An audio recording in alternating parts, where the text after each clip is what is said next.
أعوذ بالله من الشيطان الرجيم. بسم الله الرحمن الرحيم.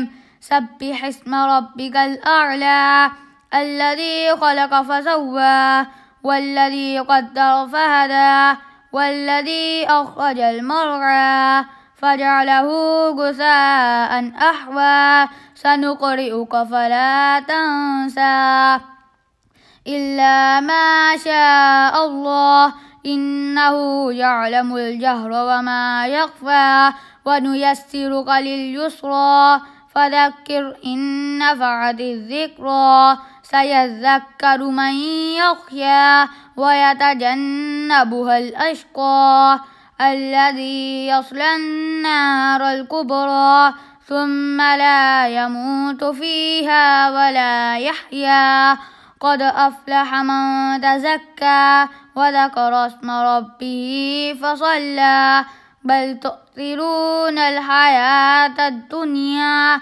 والآخرة خير وأبقى إن هذا لفي الصحف الأولى صحف إبراهيم وموسى صدق الله العظيم.